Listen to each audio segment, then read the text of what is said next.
மாநிலத்தை கெடுத்த அதிமுக, மாநிலத்தை கண்டுகொள்ளாத பாஜக, இந்த கள்ள கூட்டணியை மக்கள் அடையாளம் கண்டு கொண்டிருக்கிறார்கள். மக்கள் நலனே முக்கியம்னு செயல்பட்டு கொண்டிருக்கக்கூடிய நமது திராவிட மாடல் தமிழ்நாட்டு மக்களாகிய நீங்கள் துணை இருப்பது போல உண்மையான வளர்ச்சியை நமது நாடு காண ஒட்டுமொத்த இந்திய மக்களும் தயாராகிவிட்டார்கள். பாசிசத்தை வீழ்த்த இந்தியாவை காக்க ஸ்டாலின் அழைக்கிறேன். வணக்கம், இது உங்கள் ஜீவா சினிமா. இன்னைக்கு ஜீவா சினிமாவில் நம்ம ஒரு முக்கியமான பேன் இண்டியா படம் பார்க்க போகிறாங்க. அதாவது பேன் இண்டியா படம்னா இது இந்தியா முழுக்க பேச வேண்டிய படம்னு அதிகாரவர்க்கம் நினைக்கின்ற படம். வீர சாவர்கர் அப்படிங்கிற ஒரு திரைப்படம் மிகச்சரியாக தேர்தல் நெருங்கும் நேரத்தில் இது இந்துத்துவா பிரச்சாரத்தை செய்வதற்காக வெளியிடப்படுதுங்கிற விமர்சனம் இந்த படத்தை நோக்கி வந்திருக்கு. இந்த படம் வீர சாவர்கர் படம் ஏன் விமர்சனம் ஆகுது, ஏன் அவங்க அந்த படத்தை இவ்வளோ தூரம் குளோரிஃபை பண்ணுறாங்க அப்படின்னா, இந்த படத்தை பற்றி ரெண்டு கருத்து. இவர் மிகப்பெரிய சுதந்திர போராட்ட வீரர்னு, இன்னொரு புறம் இடதுசாரிகள் என்ன சொல்கிறாங்க, லெஃப்ட் விங் பீப்புளெலாம் என்ன சொல்கிறாங்கன்னா, இந்த படம் சாவர்கர் என்பவர் வெள்ளைக்கார ஏகாதிபத்தியத்திற்கு துணை நின்றவர், நீங்கள் நீ வெளியே விட்டு பாருங்கள் எந்த அளவுக்கு உங்களுக்கு விசுவாசமாக இருந்து பார்க்குறேன் அப்படிங்கிற அளவுக்கு வீர சாவர்கர் முழுக்க முழுக்க பிரிட்டிஷ் ஏகாதிபத்தியத்திற்கு ஒரு ரொம்ப, அதாவது என்ன சொல்கிறதுனா, நீங்கள் பாஸ், நான் என்னன்னாலும் அவங்களுக்கு பண்ணிக்கிறேன் பாஸ், நீங்கள் தான் பாஸ் இந்த நாட்டில் இருக்கணும் அப்படிங்கிற மாதிரி முழுக்க முழுக்க வெள்ளை ஏகாதிபத்தியத்திற்கு ஒரு சேவகம் செய்த ஒரு நபர். அவரை சுதந்திர போராட்ட வீரர்னு குளோரிஃபை பண்ணுறது மிக மிக தவறு அப்படிங்கிற மாதிரியான விஷயங்களை சொல்லி அவர் மன்னிப்பு கடிதம், எத்தனை முறை மன்னிப்பு கடிதம் எழுதினார் என்பதை இடதுசாரிகள் பல புத்தகங்களில் ஆதாரமாக எடுத்துக்காட்டி இவர் எழுதிய மன்னிப்பு கடிதம் அப்படிங்கிறாங்க. எந்த அளவுக்கு அவரை பற்றிய விமர்சனங்களை இடதுசாரிகள் வைக்கிறாங்களோ அந்த அளவுக்கு இவர் மாதிரி உண்டுமா அப்படிங்கிற மாதிரி இந்த மக்கள்கிட்ட எப்படியாவது வீர சாவர்கர் ஒரு வீர புருஷர், ஒரு சுதந்திர போராட்ட வீரர் என்பதை நீங்கள் மனதில் நிறுத்தணும் அப்படிங்கிறதுல இந்த ஆளும் வரைக்கும் ரொம்ப தெளிவாக இருக்கு. இந்துத்துவ அமைப்பினர் திட்டமிட்டு செய்கிறாங்க. உங்களுக்கு நல்ல நினைவு இருக்கும், கடந்த கர்நாடகா பாஜக ஆட்சி நடக்கும்போது பாட புத்தகத்தில் புல்புல் பறவையின் மூலமாக அந்தமான் சிறையிலிருந்து அவ்வப்போது வீட்டுக்கு வந்துட்டு போவாருங்கிற மாதிரியான ஒரு தகவலை பதிவு செஞ்சாங்க. இது ஒரு கற்பனை கதையோ ஒரு ஜாலியான கதையோ அல்லது சும்மா அந்த இலக்கியங்களில் தூது, காதல் விடு தூது, அது இது நிறையா இருக்கும்போது கற்பனை கலந்து சில விஷயங்கள் எழுதும்போது சரி கவிதைக்கும் பொய் அழகு அப்படிங்கிற மாதிரி அதை நம்ம ரசிக்கலாம்.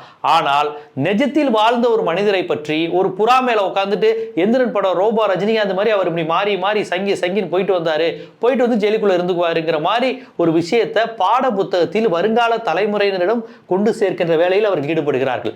இந்த கூட்டம் தான், இந்த பரிவார்கள் தான், இவர்கள் தான் இப்போது வீர சாவர்கர் படத்தை எடுத்து தேசபக்தி இதுதான் என்று தேர்தலுக்கு முன்பு கொடுக்க நினைக்கிறார்கள் என்கின்ற போதுதான் இதை இடதுசாரிகள், மனித உரிமை செயற்பாட்டாளர்கள், ஜனநாயகத்தின் மீது நம்பிக்கை கொண்ட மானுட விழுமியங்களை, அற விழுமியங்களை நேசிக்கின்ற பொதுவான மக்கள் கூட அச்சப்படுறாங்க.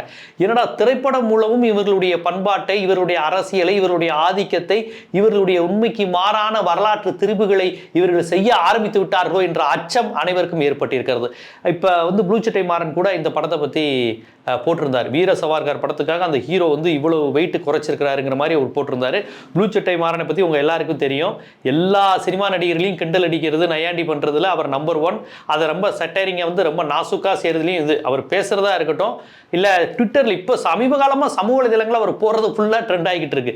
எப்போ விஜயகாந்த் அவர்களுடைய மரணத்திற்கு இந்த நடிகர்கள் வரவில்லை, பெரிய பெரிய நடிகர்களாக வரவில்லைங்கிறத சாவுக்கு கூட வரமாட்டீங்களாடா அப்படிங்கிற மாதிரி அவர் ஒரு போட்டு ஒவ்வொரு நடிகரையும், அதுவும் லேட்டாக வந்த ஒவ்வொருத்தரையும் இந்த லேட்டாக வந்த ஸ்டூடெண்ட் எல்லாம் போட்டு ஹெச்எம் போட்டு வெளுப்பாங்கல்ல, அந்த மாதிரி போட்டு அவர் அடித்ததில் ப்ளூ சட்டை மாறனுடைய சமூக வலைதளம் திருப்பி பயங்கரமாக எந்த சினிமாக்காரனை இன்னைக்கு கலாய்ச்சிருக்காருங்கிற மாதிரி அவருடைய பதிவை எல்லாரும் மீண்டும் மீண்டும் பார்க்கக்கூடிய சூழல் வந்துருச்சு. அந்த விதத்தில் இந்த படத்தை அவர் கலாய்க்கலாம் இல்லைங்க, இவ்வளோ வெயிட்டு குறைச்சி சாவர்கர் இந்த சுதந்திர போராட்ட வீரருக்காக இந்த படம் நடந்துகிட்டு இருக்கு மட்டும்தான் போட்டார். எனக்கு தெரிஞ்ச அது செய்தியாக மட்டும்தான் நான் பார்த்தேன். கீழே கமெண்ட் இல்லை, ஏன்னா அவருடைய ஃபாலோவர்ஸ் மேக்ஸிமம் யாராக இருப்பாங்க, இந்துத்துவாவை கலாய்க்கிறவங்களா தானே இருப்பாங்க. அவர் ஏற்கனவே மதவாதத்தையும் சாதியவாதத்தையும் விமர்சனம் பண்ணி ஆன்டி இந்தியன் ஒரு படம் எடுத்தார். ஸோ அவருடைய ஃபாலோவர்ஸ் எல்லாருமே சாவர்கருக்காக உடம்பு குறைத்த கதாநாயகன் போட்ட உடனே நக்கும் காட்சி வருமா, வெள்ளைக்காரனுடைய காலனியை நக்கி தானே அவர் பிழைத்தார், அந்த காட்சி படத்தில் இடம்பெறுமா கேட்டு சொல்லுன்னு சொன்னதோடு மட்டும் இல்லாமல் ஒரு ஷூவை ஒருத்தர் நக்கிற மாதிரி படத்தெல்லாம் போட்டு அப்படியே கமெண்ட்ஸில் போட்டு கலாச்சி எடுத்துட்டாங்க.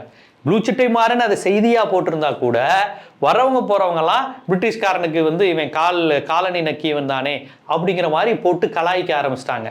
அப்போ இந்த மாதிரியான விமர்சனங்கள் ரசிகர்கள் மத்தியிலிருந்து ஏன் ஒரு படத்துக்கு இவ்வளவு எதிர்ப்பு தமிழ்நாடு, கேரளா போன்ற பகுதிகளில் இருந்து மட்டும் ஏன் வருகிறது என்றால், இங்கு முற்போக்கான இடதுசாரி சிந்தனை கொண்ட, இடஒதுக்கீடுக்கு ஆதரவான, சாதி மறுப்பு சிந்தனை கொண்ட, பெண்ணுரிமையை பேசுகின்ற பல படங்களுக்கு தணிக்கைத்துறை இங்கு வெட்டி தருது.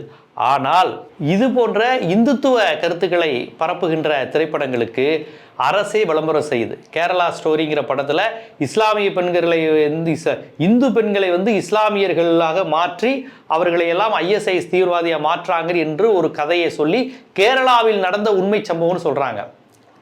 இப்போ என்ன, வீர சவார்கரை சுதந்திர போராட்ட வீரராக சித்தரித்து படம் எடுக்கிறாங்க. திப்பு சுல்தான் எத்தனை இந்துக்களை கொலை செய்தார் தெரியுமான்னு ஒரு டீசரோட ஒரு படத்துக்கு ரெடி ஆகுறாங்க. ரசாக்குங்கிற படத்தில் ஹைதராபாத் நிஜாம் இணைப்பை நாங்கள் இணைக்கும் போது இத்தனை இந்துக்களை கொலை செய்தார்கள், இத்தனை முஸ்லீம்கள் இவ்வளோ அட்டுழியம் பண்ணாங்க, இந்து வணிகர்களை அழிச்சாங்க, இந்து பெண்களை சூறையாடினார்கள் சொல்லி ட்ரெய்லரில் படம் வருது. இது எல்லாம் தேர்தலை நெருங்கும் நேரத்தில் பேன் இண்டியாங்கிற கான்செப்டில் அப்படியே அப்பட்டமாக Kashmir files, Kerala story, Razak, இப்போ வீர சாவர்கர், இந்த மாதிரி திப்பு சுல்தான், இப்படி தொடர்ச்சியாக முஸ்லீம் வெறுப்பு திரைப்படங்கள், இந்துத்துவம், அகண்ட பாரதம், இந்து ராஷ்டிரா என்கிற இந்த கருத்தியலை வலியுறுத்துகிற திரைப்படங்கள் மட்டும் தொடர்ச்சியாக அரசின் ஆதரவுடன் வலுப்பெற்று பயங்கரமாக வருது. அப்படிங்கிறப்ப இதற்கு பின்னணியில் உள்ள அரசியலை ஒரு சினிமா விமர்சகராக மட்டுமல்லாமல் பொதுவாக சமூக அரசியல் உணர்வு பெற்றவர்களாக நாம் தெரிந்து கொள்ள வேண்டிய தேவை இருக்கு. அந்த அடிப்படையில் தான் புழுச்சட்டை மாறன் போன்றவர்கள் இது மாதிரியான மதவாதத்தை தூண்டுகின்ற படங்கள், இந்திய ஒற்றுமையை சீர்குலைக்கின்ற படங்கள், வரலாற்றை திரித்து வரலாற்றை பொய்யாக எழுதுகின்ற படங்கள், புல்புல் பறவை இருந்தது, அது மேலே சாவர்கர் உட்கார்ந்து ரோபோ சிட்டி மாதிரி ரஜினிகாந்த் மாதிரி அவர் டிராவல் பண்ணாரு அப்படிங்கிற மாதிரியான கதைகளை எல்லாம் படத்தில் எடுத்தால் அவர்கள் இங்கு உள்ள தமிழ்நாட்டில் உள்ள தமிழர்கள் அப்படியா, அப்போ அவர் பிரிட்டிஷ்காரனுக்கு பயங்கர விசுவாசமா இருந்தாரே, அந்த விசுவாசமான காட்சி அந்த படத்தில் உண்டாங்க அப்படிங்கிற அந்த கேள்வியை எழுப்புறாங்க. ஒரு திரைப்படம் என்பதை திரைப்படமாக பார்க்கவே முடியாது மக்களே. நமது சமூகம், நமது சிந்தனை, மனதில் உள்ள வக்கிரம், நல்ல விஷயம் எல்லாம் தான் அந்த ஒரு திரைப்படத்தில் வெளிப்படுது. அப்போ அதனுடைய வக்கிரங்களையும் வன்மங்களையும் பொய்களையும் உடைக்க வேண்டிய கடமை ஒரு சினிமா ரசிகனுக்கும் ஒரு திரை ஆய்வாளனுக்கும் உண்டு. அதற்கு அவன் மிகப்பெரிய ஒரு பொலிட்டிக்கல் அப்சர்வராகவும் அரசியல் ஆய்வாளராகவும் இருக்க வேண்டியில்லை. சினிமாவை நேசிப்பவன் சமூகத்தையும் நேசிக்கணும். சமூகம் தான் சினிமாவாக மாறுதுங்கிறதுனால சினிமாவில் என்னெல்லாம் வருது அப்படிங்கிறத கவனித்து அதை விமர்சிக்க வேண்டிய, சுட்டிக்காட்ட வேண்டிய, நல்ல படைப்புகளாக இருந்தால் கொண்டாட வேண்டிய கடமை நமக்கு இருக்கு. ஏன்னு கேட்டீங்கன்னா, இப்போ தோழன் சேக்குவாரன்னு ஒரு திரைப்படம் வெளிவரவே இல்லை. அது படம் எப்படி இருக்குன்னே தெரியல. ஆனால் அந்த படத்தில் தந்தை பெரியாரை பற்றி வருகிறது, இடஒதுக்கீட்டுக்கு ஆதரவாக வருகிறது, IIT போன்ற உயர்கல்வி வளாகங்களில் தலித் மாணவர்கள் ஏன் தற்கொலை செய்து கொள்கிறார்கள் என்ற உண்மையை, நடந்த உண்மை சம்பவங்களின் அடிப்படையில் அந்த திரைப்படத்தை எடுத்திருக்கிறாங்க. அந்த படத்தை வெளியிடவே கூடாது, இது ஒருவேளை திமுக பிரச்சார படம், பிஜேபி எதிர்ப்பு படங்கிறாங்க. நான் என்ன சொல்றேன், தோழன் சேக்குவாரை படத்தை வரவே கூடாதுங்கிறீங்க. அது தலித் அரசியல் பேசுது, சாதி ஒழிப்பு பேசுது, மாநில உணர்வு பேசுது, சமூக நீதி, இடஒதுக்கீடு, ஆதரவு அரசியலை பேசுகிறது. அந்த திரைப்படம் ஒரு ஒடுக்கப்பட்டவன் எப்படி உயர்கல்வி வளாகத்தில் பாதிக்கப்படுகிறான், அவன் எவ்வளவு திறமையானவனாக இருந்தாலும் சைக்காலஜிக்கலாக, உளவியல் ரீதியாக அவன் எந்த அளவுக்கு பாதிக்கப்படுகிறான் என்பதை சொன்ன ஒரு திரைப்படம். வரலாற்றில் நடந்த சம்பவங்களின் அடிப்பில் அந்த படத்தை எடுத்திருக்காங்க. சத்யராஜ் அவர்கள் அந்த படத்தில் நடிச்சிருக்கிறாங்க. ஆனால் அந்த படத்தை வெளியிடக்கூடாது, அந்த படம் ரிலீஸே ஆகக்கூடாது என்று துடிக்கின்ற நீங்க இந்த மாதிரி படத்துக்கு மட்டும் ப்ரொமோஷன் கொடுத்து கொண்டு வரணும்னு நினைக்கிறீங்களே, இது பிரச்சார படமா, அது பிரச்சார படமா, எது மக்களிடம் போய் சேரணும் என்கின்ற கேள்வியை நான் மக்களாகிய உங்களிடமே விடுகிறேன்.